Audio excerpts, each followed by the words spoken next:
سلام. بعد یه ذره آروم صحبت بکنم چون فکر میکنم که هم خونه ایم خوابه، شاید هم خونه نیست. کلا وقتی هم که خونم خیلی آرومم. بچه من حقیقتا هفته پیش تولد دوستم بود و این هفته میخوام سورپرایزش کنم. خب مثلا اگه روز تولدش سورپرایز بکنم دیگه معلوم میشه دیگه. میخوام براش کیک شکلاتی درست بکنم که من خودم یه حرکت خاصی انجام دادم با کیک شکلاتی و چی میگن؟ یه چیز خاصی توش میریزم که خیلی خوشمزه‌ترش میکنه. تا آخر ویدیو ببینید. میخوام رالف تو فن آشپزیمون بهتون بگم. یعنی این کیک شکلاتی من همیشه اینطوریه که همه میگن یه طعم خاصی داره، خیلی خوشمزه است و نمیدونم دقیقاً چی کار کردم که اون طعمو میده. میخوام بهتون بگم و همین که میخوام اولین بار خامه درست کنم خودم، خامه قنادی و قشنگ کیک تولدش بکنم. میتونستم خیلی راحت برم از این کیک‌های خوشگل گوگلی از سر کوچه‌ام بخرم، ولی احساس میکنم که کیکی که خودت درست کرده باشی خیلی نشون میده که واقعا اهمیت دادی. پس از اونجایی که میخوام دوستان برم بیرون و خامه قبلش باید قشنگ تو فریزر مونده باشه، تو یخچال مونده باشه و اینا، میخوام اول خامه رو با هم دیگه درست بکنیم، بعدش من میرم بیرون میام کیک رو درست میکنیم. خیلی سرسا. بعد یه چیز دیگه هم میخوام بهتون بگم. اصلا اول مواد اولیه ها بیارم. بر اساس چیزی که توی گوگل نوشته برای اینکه بتونم خامه قنادی درست بکنم، به خامه با درصد چربی بالا نیاز دارم و پودر قند. نکنید که شکر نه، پودر قند، چون نمیخوایم که بیاد توی دهن، چون چیز سردیه، حل ممکنه نشه که شکر بریزید. و همینطور وانیل، مقدار کمی وانیل برام مونده، انشالله که کافی باشه. الان مثلا وقت تو سوال میشه که چه خامه‌ای باید بخرید واسه اینکه بتونید خامه قنادی بکنید. سوال خوبیه، نمیدونم. پایلوت تویست ها. توی ایران فکر میکنم اون خامه صورتی پگاه خوب باشه، ولی اینجا من اول اصلا بگم که اینجا خامه هاشون شده اوکی مایه است. ازم نپرسید چرا، نمیدونم. ولی دیدم مثلا روش نوشته که آیدیال پرپیاتی دولچی اینجا معنی شیرینی میده. منم تا دیدم نوشته دولچی و خواهم از گفتم it's probably this، حتما برای همین گرفتمش.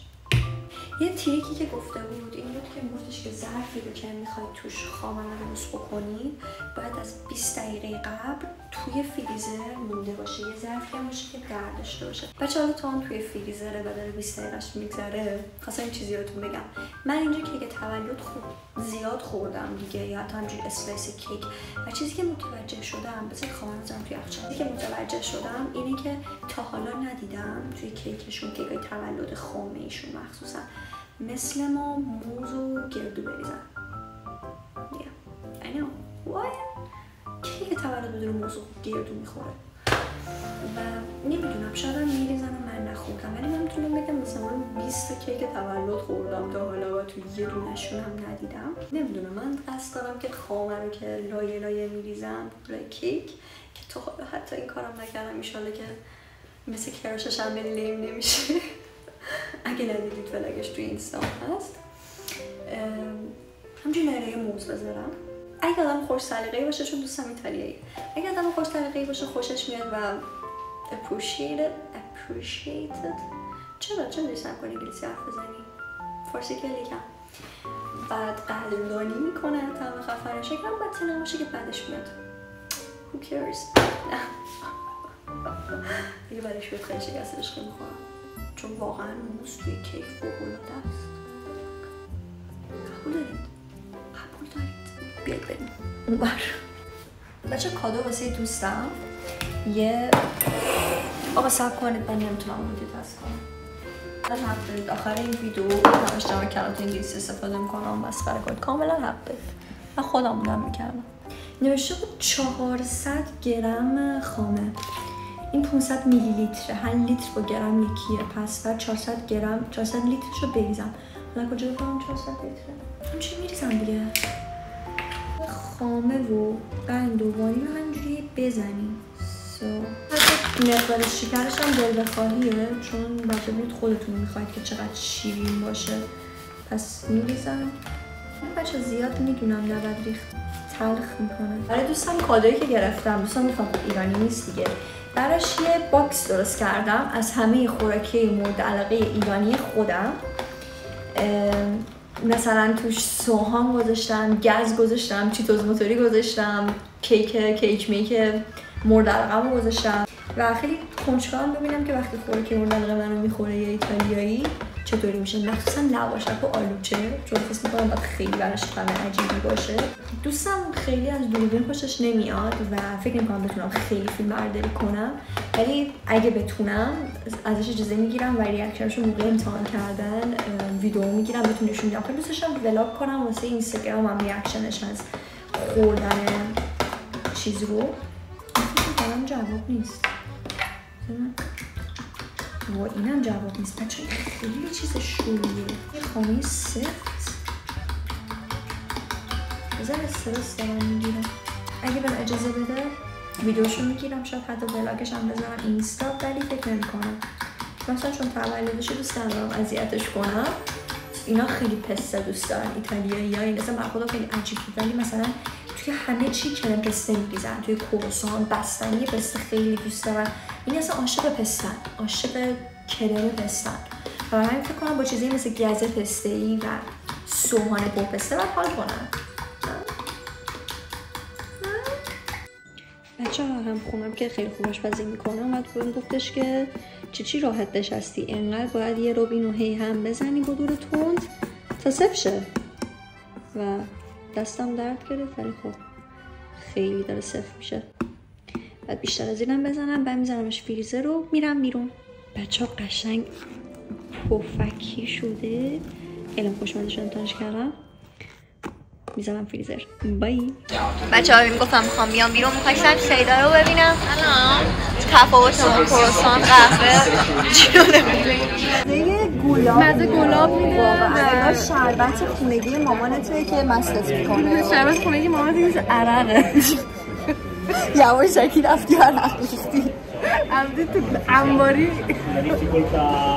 اینم خیلی برام جالب بود. اینا همه جا خودشون هم توی این شکر رو ریختن. like why؟ موقع کیک میبینم بچه‌ها باورتون بشه یا نه، من برگشتم خونه رفتم همون لباسمو عوض کردم. 2 ساعت دیگه دوستم میاد و باورتون بشه یا نه، ولی یادم رفت داشتم ولاگ میگرفتم و یه سری از متریال کیک رو آماده کردم. بچه‌ها چیزی که بخوام راجع به کیک بهتون 3 تا نکته یاد بدم که قشنگ فوت و فرآشپزی و کیکتون رو از کیک‌های معمولی یه پله میبره بالاتر، خفن‌تر میکنه. اول از همه اینه که همه چیز رو الک کنید و چیزای خشک رو اول با هم مخلوط کنید و بعد چیزای مایع رو بهش اضافه بکنید. یعنی مثل من آردم رو الک کردم، پودر کاکائو، بیکینگ پودر و وانیل رو ریختم، خوب هم زدم و بعد مواد مایع رو قاطیش میکنم و اون هم ذره ذره در حالی که دارم هم میزنم قاطی میکنم. من مقدار دقیق مواد رو داخل کپشن همینجا براتون میذارم که بتونید درستش بکنید. فقط یادتون باشه مهمترین چیز اینه که مواد خشک جدا و الک کنید حتما تا کیکتون پف بهتری بکنه. من مواد خشکم رو عقب قاطی کردم، یادم رفت دارم ولاگ میگیرم. الان باید تخم مرغ و شیر و کره رو اضافه بکنم.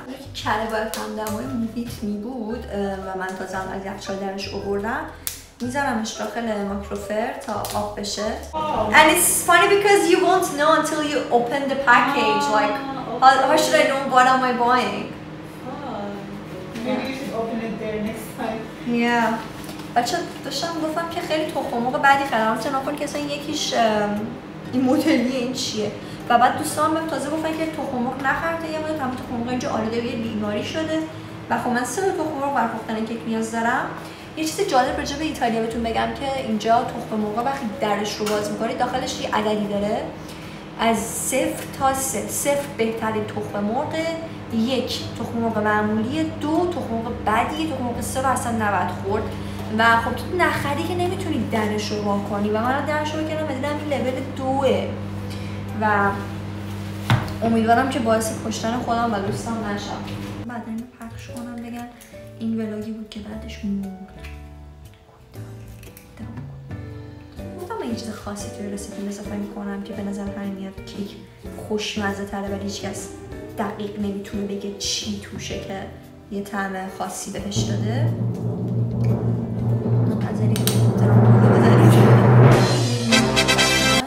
موز رو پوره میکنم و میریزم داخل کیک و خیلی اصلا خیلی کیک خوشمزه میشه. ازم نپرسید چرا. این فوتوفنی که بابا نمیادم داده به اعتماد کنید، فقط انجامش بدید. یعنی اصلا توی نباشید که یه ذره موز چی کار میکنه. یه ذره که نه، من 1 کیلو نصفی میخوام بریزم. یه موز دیگه برام مونده که اونو میخوام لای کیک استفاده کنم. ما توی خونمون اینطوریم که همه چیز رو با هم دیگه تقسیم میکنیم. یعنی مثلا طوری که مثلا هر چیزی توی یخچال معمولا همه چیزی خوشو خریدن رو میخورن، ولی این کار میکنیم که مثلا چیزی که ما رو میخوریم اوکیه. یعنی مثلا خودمون عقب همه چیزی اینطوریم که حتی مثلا که خزمونم بپرسه که مثلا کسی نمیگه نه نمیشه. ولی مثلا از قبل ما گوشیم که مثلا نپرسید استفاده کنید، مثلا مال هممونه. و حتی مثلا چون آشپزی هممون زیاد میکنیم، شیرینی پزی مخصوصا، مثلا یه قفسه مخصوص واسه شیرینی پزی مونده. وقتی کیک گذاشتم توی فرم میام و چیزایی که خریدم بهتون نشون میدم. یه چیزی که خودم براش خیلی ذوق دارم، پشمک حاج عبداللهی که خریدم و قشنگ میخوام براش توضیح بدم، بگم دارید پشمک حاج عبدالله میخوره و قشنگ کانسپت پشم و اینا رو براش توضیح بدم. به نظرم چیز بامزه‌ای میشه. می‌ریزیم. رفتم ایران با خودم یه ذره پودر کاکائو آوردم. واقعا هیچی پودر کاکائو ایرانی نمیشه. من میخوام یه ذره روی این بریزم که طعم کاکائوشو بیشتر کنم. فوتوفن سوم همیشه در یک جهت هم بزنید. همیشه.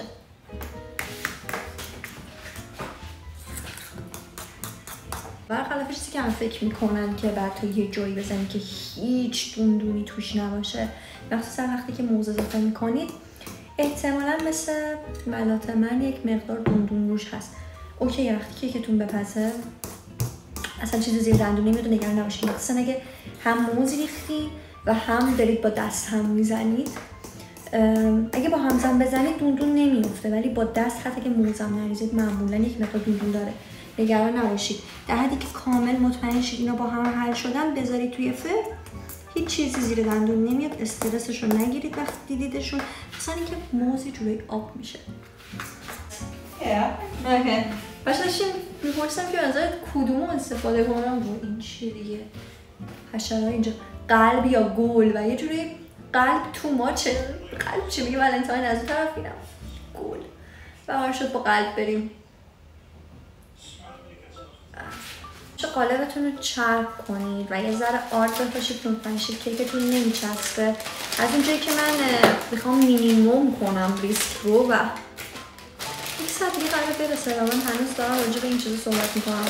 anyway از اونجایی که میخوام ریسک رو مینیموم کنم، کاغذ روغنی هم میخوام بذارم.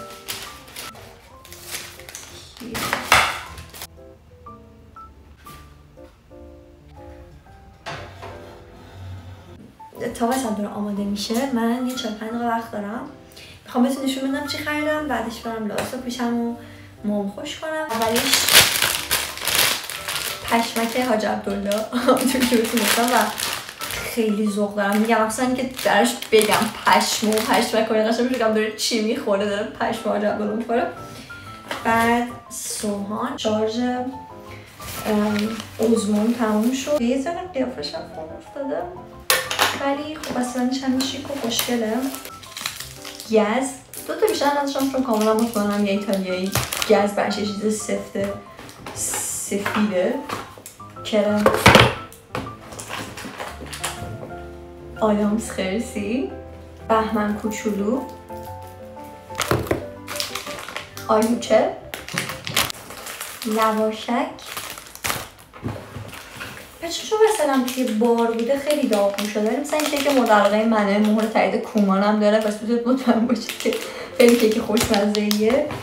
و یه باکس دیگه سیگار گرفتم چون اینجا سیگار خیلی گرونه. پاکت و اندازه بسته سیگار پول میدم میخرن.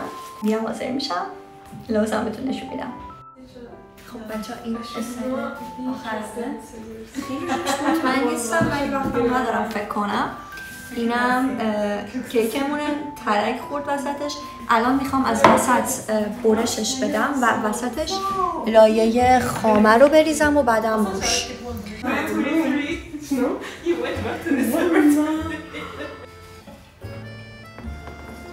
Guys, do you do this too, or is it like just us that we put like slices of banana in the middle of the cake with the cream?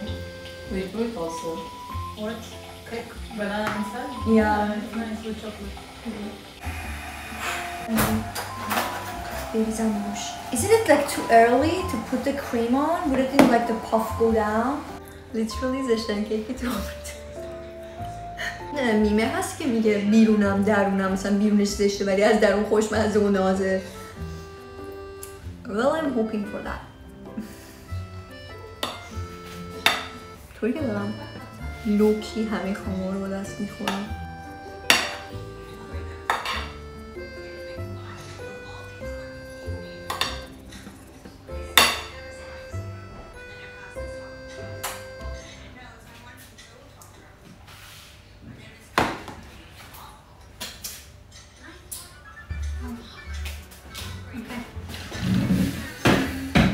Do you still have some cream to do the... No, it keeps absorbing the cream instead of... I can do chocolate chips on it. Yeah. It's a timber food. Yeah. Okay. I'll put them back. I didn't have the time to do this. You know that this is like a very big deal in Iran if you cut your cake. Like we do a whole dance. Every guest in your party should do a dance. So you should give me money. No, it's like a really tradition that the guests start to dance and then they grab the knife with the knife. And the person who wants to cut the cake, like the owner of the birthday, should give them money so that they give the knife to him. Like you're buying the knife? Yeah, somehow. And the like person is menace. dancing till you keep paying and paying and paying. And yeah.